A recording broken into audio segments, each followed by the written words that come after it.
আসসালামু আলাইকুম রহমতুল্লাহ। যে যেখান থেকে ভিডিওটি দেখছেন প্রত্যেককে অসংখ্য ধন্যবাদ। তো আজকে একটা বিষয় আপনাদের সাথে শেয়ার করব, সেটা হচ্ছে আমি এবং আপনারা যারা ইন্স্যুরেন্সে কাজ করেন, আহ, তো আমি ব্যক্তিগতভাবে ইন্স্যুরেন্স পেশাকে এবং ইন্স্যুরেন্স যে কাজ করি এই কাজটাকে আমি কাজ হিসেবে দেখছি না, এটাকে আমি সেবা হিসেবে দেখছি। সেবা হিসেবে দেখার কারণ কি? তো কারণটা একটু উল্লেখ করি। সেটা হচ্ছে, দেখুন, আহ, একটা মানুষ যখন অনাকাঙ্ক্ষিতভাবে কোনো দুর্ঘটনা তার আসে, বা ধরেন যে কোনো ধরনের একটা অ্যাক্সিডেন্ট যেটাতে তার 50 থেকে 1 লক্ষ টাকা প্রয়োজন, খরচ হবে, এমন একটা রোগ যেই রোগে তার 3 থেকে 4 লক্ষ টাকা 5 লক্ষ টাকার উপরে প্রয়োজন, তাহলে ওই ব্যক্তিটা যদি ধরেন এমন ব্যক্তি হয় যে হচ্ছে ডেলি যে ইনকামটা করে সেটা দিয়ে হচ্ছে তার পরিবার চলে, বা পরিবারের একমাত্র উপার্জনকারী ব্যক্তি একজনই, যার উপার্জন দিয়ে তার পরিবারের, তার বাবা মা, তার ভাই বোন, তার স্ত্রী সন্তান চলে। সো এমন ব্যক্তির সাথে যদি এমন ঘটনাটা ঘটে, তো আপনি বা আপনারা যারা ইন্স্যুরেন্স করতে চাচ্ছেন না বা ইন্স্যুরেন্সের প্রতি নেগেটিভ, আমি তাদেরকে উদ্দেশ্য করে বলছি যে আপনারা কি ওই মুহূর্তে ওই ব্যক্তিকে চিকিৎসা খরচ দিতে পারবেন? ওই ব্যক্তিকে অসুস্থতার চিকিৎসা করানোর জন্য খরচ দিতে পারবেন 4-5 লক্ষ টাকা? ওই ব্যক্তি অ্যাক্সিডেন্ট হয়েছে অনাকাঙ্ক্ষিতভাবে, তার 20-25 হাজার 50 হাজার টাকার প্রয়োজন, আপনি কি দিতে পারবেন চিকিৎসা করানোর জন্য? তো যদি দিতে না পারেন তাহলে আপনি কেন বিরোধিতা করবেন? যেটা আপনি দিতে পারবেন না সেটা আপনি বিরোধিতা করার অধিকার নেই আপনার। আমি পারবো। আমি কিভাবে পারবো? আমার নিজ পকেট থেকে দিতে হবে না, কিন্তু আমি তাকে একটা ইন্স্যুরেন্স করানোর মাধ্যমে, মানে আমি হচ্ছে উসিলা, আমার মাধ্যমে কোম্পানি থেকে তার ট্রিটমেন্টের খরচ আমি নিয়ে দিতে পারবো, মেডিকেল সাপোর্ট দিতে পারবো। এটা কেন সম্ভব? কারণ সে যদি আমার মাধ্যমে ইন্স্যুরেন্স করে, তাহলে এত বড় একটা অপরচুনিটি যেহেতু আমি দিতে পারতেছি, মানুষের সেবা করতেছি, মানুষ যে দিন এনে দিনে খায়, তার মানে অতিরিক্ত টাকা নেই, এমন ব্যক্তি বিপদের সময় যদি আমি তার পাশে গিয়ে দাঁড়াই, এটা আমি মনে করি সেবামূলক কাজ।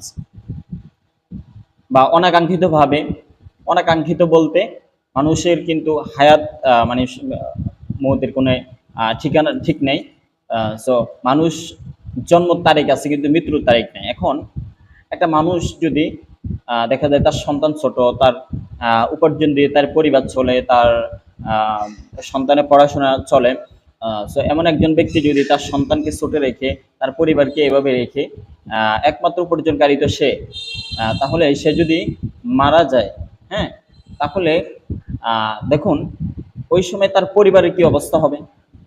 তার সন্তানের পরিবার, মানে সন্তানের পড়াশোনার খরচ বা তার পরিবারের যে একটা খরচ, তার পরিবারের দায়িত্ব, এটা কে নিবে? আপনি নিবেন? সম্ভব না। তো কিন্তু যদি একটা ইন্স্যুরেন্স করা থাকে, তাহলে সে কোম্পানি থেকে একটা বড় ধরনের একটা আর্থিকভাবে সুরক্ষা পাবে, যেটা দ্বারা তার সন্তানের পড়াশোনা চলবে, যেটা দিয়ে একটা ব্যবসা বাণিজ্য শুরু করতে পারবে, যে ব্যবসা বাণিজ্যের মাধ্যমে তাদের পরিবারটা আর্থিকভাবে সুরক্ষা পাবে, অন্তত মোটামুটি হইলেও চলতে পারবে। কিন্তু যদি ইন্স্যুরেন্স না থাকে, তাহলে ওই মুহূর্তে তাদের পাশে কেউ দাঁড়াবে না, আপন ভাইও না। সো এই জন্য ইন্স্যুরেন্স প্রত্যেকটা মানুষের জন্য জরুরি। আর এটাকে আমি ব্যক্তিগতভাবে সেবা হিসাবে, সেবামূলক কাজ হিসাবে আমি করে যাচ্ছি। না, একটা মানুষকে আমি এই ধরনের সেবা যদি দিতে পারি, এর চেয়ে বড় ধরনের সেবা আমি মানে কিছু দেখছি না।